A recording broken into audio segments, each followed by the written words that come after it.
5 years after they made her sign nothing and watched her walk into the snow carrying a child she had not even met yet, the Whitfield family would sit across a conference table and beg that same woman to save them. Margaret Whitfield, who once said a woman like Emily should be grateful for scraps, would end up in tears in a downtown office. Ryan, who never once found the courage to defend his own wife, would finally say the words he should have said years earlier. But, before you find out what Margaret says, or what Ryan finally admits, you need to understand exactly what this family did to Emily on the night they threw her out, and why she made herself a promise she never once broke. The porch light was still on when Emily stepped outside, 7 months pregnant, holding one suitcase in a hand that would not stop trembling. Behind her, laughter spilled through the frosted glass of the front door, Margaret's voice rising above it, telling her son that his wife was finally gone, as if Emily were a stain that had just been scrubbed out of the carpet. Emily stood on the top step and felt the cold reach through her coat and settle into her chest, sharper than the wind. Somewhere behind that laughter, Ryan stood in the doorway. She could feel him there without turning around, the way you feel someone staring at your back. She waited one more second for him to say her name. He didn't. Ryan. Emily said it quietly, not a plea, just a fact laid down between them. One last chance offered without hope attached to it. Ryan opened his mouth. For a moment, something moved behind his eyes, something that looked almost like the man she married, the one who used to reach for her hand under tables during his mother's dinners. Then Margaret's voice cut through from the hallway, sharp and certain, asking her son to come back inside before he caught a chill standing in an open door. Ryan's shoulders dropped. He looked at Emily one more time, and what she saw in his face was not cruelty. It was surrender. He closed the door softly, as if being gentle about it might make it hurt less. 3 years before that night, Emily had walked into the Whitfield house believing she was joining a family. She was 26, a nursing student with careful hands, and a habit of putting everyone else first, the kind of woman who noticed when a stranger's coffee order was wrong before the stranger did. Ryan had courted her at a lake house that first July, promising her, with his hand over his heart in a way that made her laugh, that he would always choose her over anyone who tried to come between them. She believed him completely. She had no way of knowing yet that Ryan's courage came with a limit, and that the limit had a name, and the name was Margaret. Margaret Whitfield ran her household exactly the way she had once run her late husband's insurance company, with rules stated as kindness and punishments delivered with a smile. At the very first family dinner, she asked Emily, in front of 6 relatives, what on earth a nurse's assistant's salary could possibly contribute to a family like theirs, then laughed lightly before anyone could answer, so that objecting to the comment would have made Emily look humorless rather than hurt. That was Margaret's gift. She never raised her voice. She simply left small cuts in conversation, and smiled as they bled, and made sure that anyone who noticed the blood would think they had imagined it. The manipulation rarely looked like cruelty from the outside. Margaret rewrote Emily's household schedule without asking her, then told guests that Emily preferred to keep busy, as though the extra chores were Emily's own idea. She corrected Emily's grammar at dinner parties with a gentle laugh, then told the table that Emily was such a good sport about being corrected. Alone with Emily, the tone changed entirely. "You're lucky Ryan doesn't see how tired you make yourself look," Margaret told her once, straightening a picture frame instead of meeting her eyes. "A man notices these things eventually." Emily absorbed comment after comment, telling herself she was imagining the sting, because Margaret never said anything a stranger could point to as unkind. Ryan noticed more than he ever admitted. Late at night, lying beside Emily with his back to her, he sometimes rehearsed the sentence he wanted to say to his mother, the one where he told her to stop, where he said Emily was his wife and deserved to be treated like family instead of an intruder. He rehearsed it in the dark more times than he could count, In daylight, standing in his mother's kitchen, the sentence dissolved before it reached his mouth, replaced by silence, by a sudden interest in his phone, by the same old habit of letting the moment pass and hoping Emily wouldn't notice how much it had cost him not to speak. When Emily became pregnant, she allowed herself a small, dangerous hope that a grandchild might finally soften something in Margaret, that blood might succeed where kindness had failed. Instead, Margaret grew colder in ways that were harder to name. At a baby shower, Margaret insisted on hosting. She told the guests, beaming, how surprised she was that Emily had managed to land on her feet with this pregnancy, phrasing it so sweetly that only Emily understood the accusation folded inside it. Afterward, alone in the car, Emily pressed both hands to her stomach and whispered an apology to the daughter she hadn't met yet, promising her, without knowing exactly how, that things would be different once she arrived. The final betrayal did not arrive as a single dramatic scene. It arrived in fragments, the way most betrayals do. Emily first heard Margaret's voice through a half-closed office door, discussing a family trust with her sister on the phone, describing terms that would route the estate to Ryan and, eventually, to a grandchild only if that grandchild's mother relinquished her legal parental claims in writing, in exchange for a modest allowance. Emily stood frozen in the hallway, one hand against the wall, and made herself listen to the entire call before she allowed herself to feel anything at all. When she confronted Margaret that evening, her voice was calm, though her hands shook at her sides. "You want me to sign away my own daughter?" Margaret did not flinch. She folded her hands and answered as though Emily had misunderstood something simple. "I want to protect this family's future, dear. You should be thanking me for even considering yours." Emily turned to Ryan, who stood by the window with his arms crossed, saying nothing, his jaw tight the way it got when he was arguing with himself and losing. "Ryan, tell her this is wrong." The silence that followed lasted only 4 seconds. It felt to Emily like 4 years. That night, Emily packed one suitcase. She took her nursing certificates, the ultrasound photo tucked in a folder, and less than $800 in savings she had hidden from a shared account. Margaret monitored more closely than either of them ever admitted aloud. Margaret watched from the staircase, arms folded, telling her she would come crawling back within the month, humbled and grateful for whatever comfort she'd been too proud to keep. Ryan finally spoke, but only to ask, quietly, where she would even go, as though the logistics mattered more than the fact that his pregnant wife was walking into winter alone. "I don't know yet," Emily said, not turning around, "but it can't possibly be worse than here." The taxi driver did not ask why a pregnant woman was riding alone with one suitcase at 11 at night. He simply turned up the heater without being asked, which was more consideration than Emily had received from anyone in that house in 3 years. She watched the Whitfield estate shrink in the side mirror, its windows lit gold and warm, laughter probably still moving through the rooms behind that glass. She did not cry. She had promised herself, somewhere between the porch and the driveway, that she would save her tears for a version of this story, where crying changed something. The shelter smelled like clean laundry and instant coffee, and the woman at the front desk did not ask about husbands or mothers-in-law or pride. She handed Emily a blanket, a warm plate of food, and a key to a small shared room, and told her, simply, that she was safe now.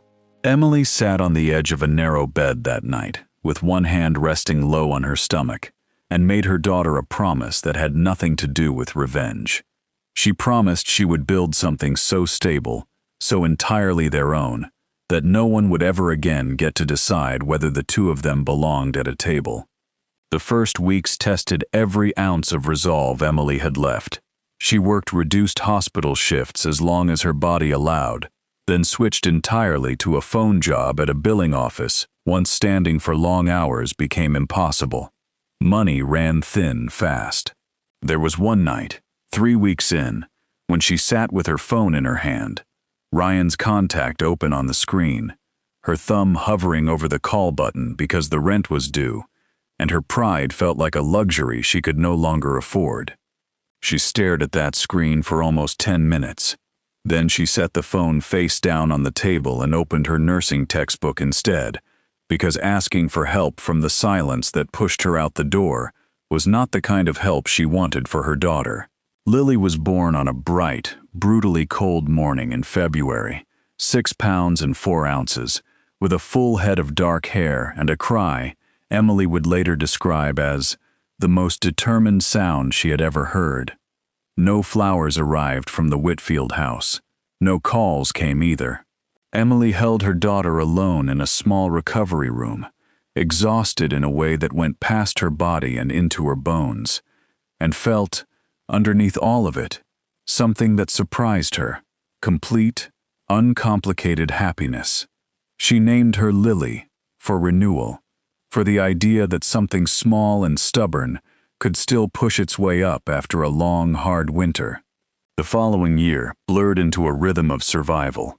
Emily worked 2 jobs, studied at night after Lily finally slept, and more than once sat on the bathroom floor at 2 in the morning, too tired to cry, wondering whether she had made a catastrophic mistake choosing pride over comfort. A cousin let her stay rent-free for a few months, and a shelter volunteer named Patricia became the closest thing to family Emily had, showing up with second-hand baby clothes and a steady presence that asked nothing in return. There were setbacks. A billing error cost Emily a paycheck she desperately needed. A fever kept Lily out of daycare for a week she couldn't afford to miss. Each time, Emily allowed herself exactly 1 night of despair, then got up the next morning anyway. It was at the hospital, of all places, that everything changed. Daniel Carter was visiting his elderly father, a longtime patient on Emily's floor, and he noticed the system she had quietly built to organize her unit's overwhelming paperwork, a system so efficient that exhausted night shift doctors had started relying on it without knowing who created it. Daniel ran a mid-sized consulting firm that helped failing businesses restructure from the inside out, and he recognized something in Emily that he rarely saw: a mind built for solving problems under real pressure, sharpened by necessity rather than privilege. "I'm not offering you charity," he told her plainly, over vending machine coffee in a hallway that smelled like antiseptic. "I'm offering you a job you're already halfway qualified for. The rest, you'll learn faster than you think." Emily almost said no. Leaving stable hospital income for an unproven entry-level position felt reckless with a daughter depending on her. She told Daniel she needed a night to think, went home, and lay awake staring at the ceiling, terrified of choosing wrong again. In the morning, she looked at Lily's face and remembered the promise made on a narrow shelter bed, a promise about building something, not about staying safely stuck. She called Daniel back before Lily even woke up. The first year at Carter Consulting broke her down before it built her up. She made a costly projection error in her 3rd month that nearly lost the firm a client, and stood in Daniel's office afterward, certain she was about to be fired. Instead, Daniel walked her through exactly where the math went wrong, calmly, without a trace of the contempt she had grown used to from Margaret. "Everyone breaks something their first year," he told her. "The question is whether you learn to fix it or spend your life apologizing for it."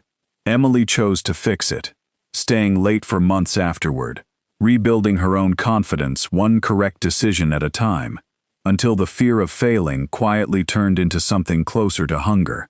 By her 2nd year, Emily was leading her own small projects. By her 3rd, Daniel handed her equity in the firm and told her, without ceremony, that she had earned every percentage point through results, not favors, a sentence that meant more to her than any dollar amount attached to it. She bought a modest 3-bedroom house that year, the first home she had ever owned outright in her own name, and stood in the empty living room the day she got the keys, crying for the first time in longer than she could remember, not from grief this time, but from something that finally felt like arrival. Lily grew up watching her mother build something real out of almost nothing. Emily never spoke badly about Ryan or Margaret in front of her daughter. She simply told Lily, when she was old enough to ask questions, that some people hadn't been ready to love her the way she deserved, and that none of it had ever been Lily's fault. By the time Lily turned 4, Emily had become one of the youngest partners in Carter Consulting's history, specializing in exactly the kind of family-owned businesses she understood best, companies quietly rotting from the inside, under leadership too proud to hear the truth. 5 years passed that way, full and forward-moving, until the Whitfield house existed in Emily's memory the way old scars exist on skin, present but no longer painful to touch. She had no reason to think about that family anymore. She certainly had no reason to suspect that, less than 20 miles away, the Whitfield Insurance Group, the business Margaret had run for 2 decades like a personal kingdom, was quietly falling apart under outdated systems, bad investments, and a leadership style no employee dared question out loud. She had no idea her own name was about to land on a desperate referral list, drawn up by a board of directors who had officially run out of options. The Whitfield Insurance Group had been bleeding clients for 2 years by the time the board forced an outside financial audit. The accountants did not hesitate in their recommendation. One firm stood above the rest for turnaround work of this kind, Carter Consulting, led by a rising partner named Emily Carter, who specialized in exactly this flavor of family business collapse. Margaret did not recognize the name at first, too focused on the collapsing numbers in front of her.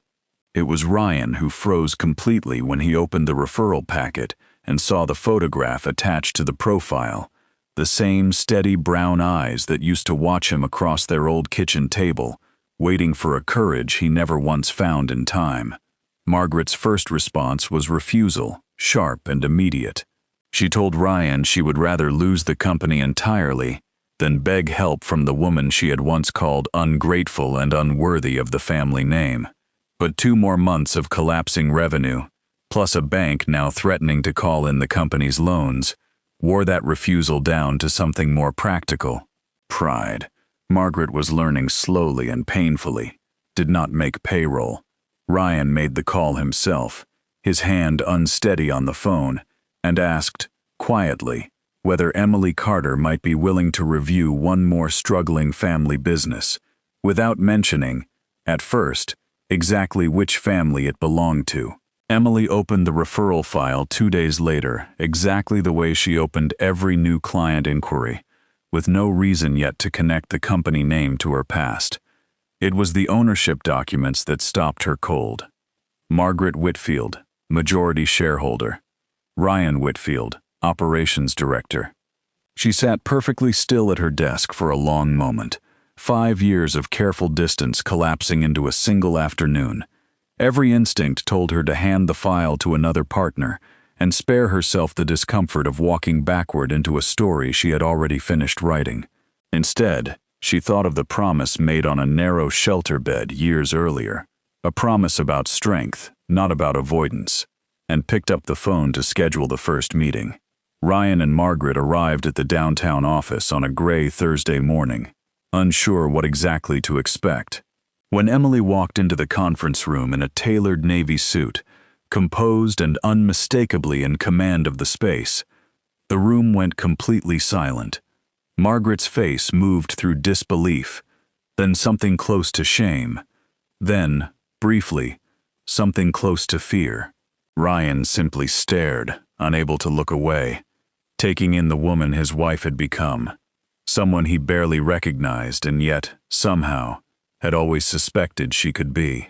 Nobody spoke for nearly 10 full seconds. Emily broke the silence first, her voice even and professional. "Thank you both for coming. Let's talk about your business." The past sat in that room with all 3 of them, unspoken, taking up every inch of space it needed. Over the following weeks, Emily reviewed the Whitfield Insurance Group's books with the same discipline she brought to every case.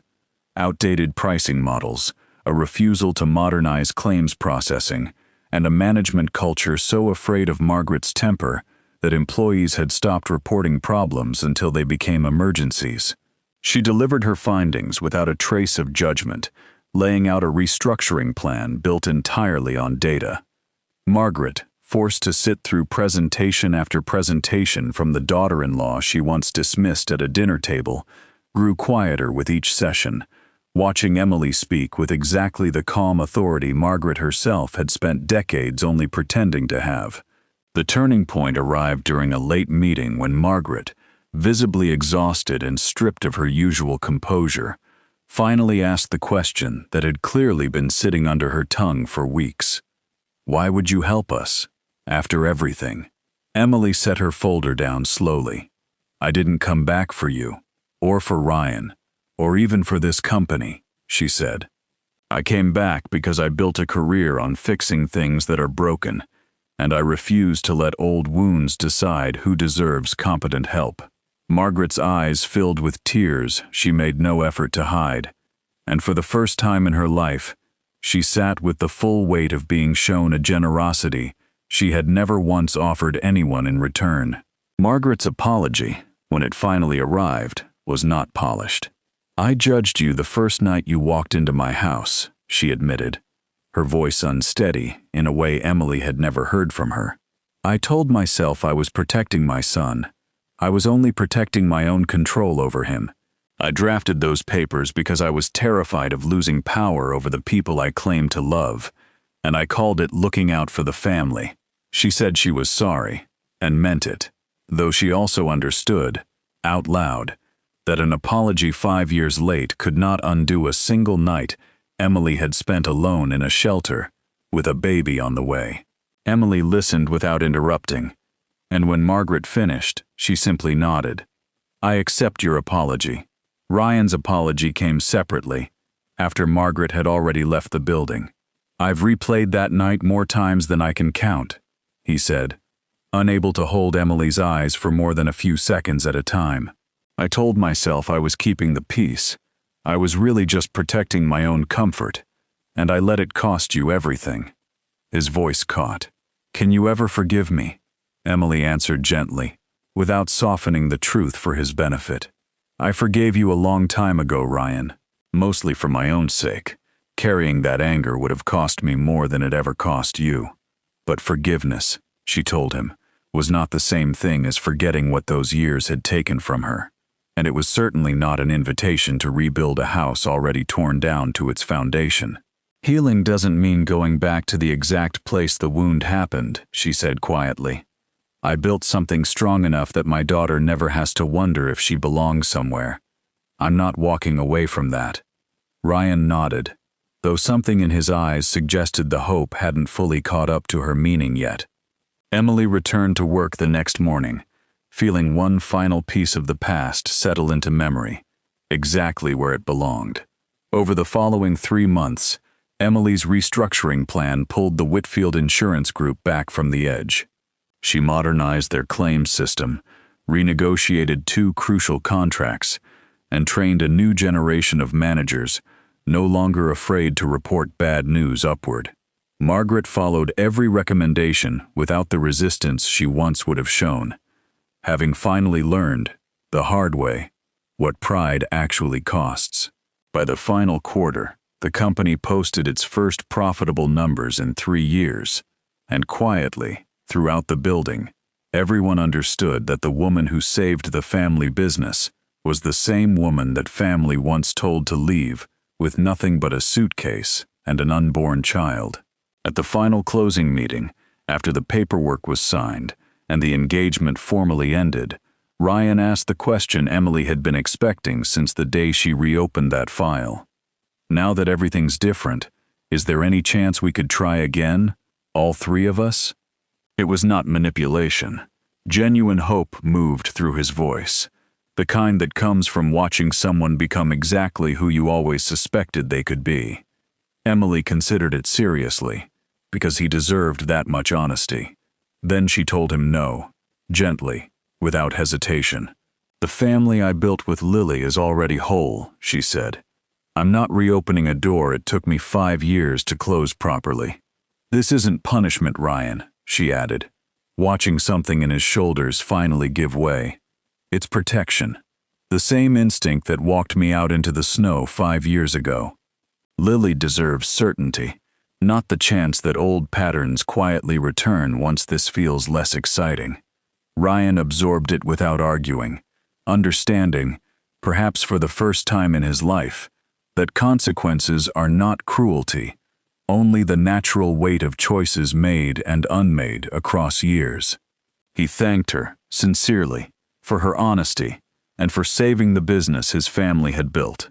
Margaret, standing beside him, finally broke down in quiet, unguarded tears, not over the business she had nearly lost, but over everything she had once thrown away without a second thought. Emily left the Whitfield offices that afternoon and drove straight to Lily's school, arriving just in time to catch the last few minutes of her daughter's spring recital from the back row.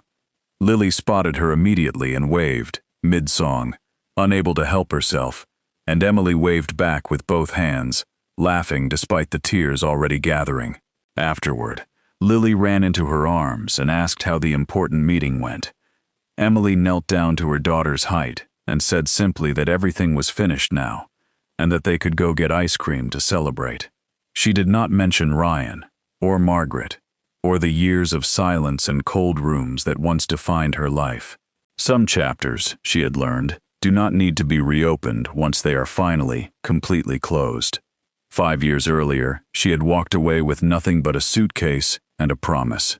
She walked into that recital hall with everything that promise had built.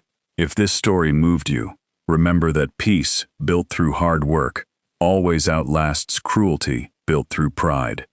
If you enjoyed watching Emily's journey from that cold driveway to everything she built for herself and her daughter, wait until you watch the next one, because it might be even more emotional than this one. Click the video on your screen right now, and don't forget to subscribe to MindMazeTales so you never miss any of our upcoming videos.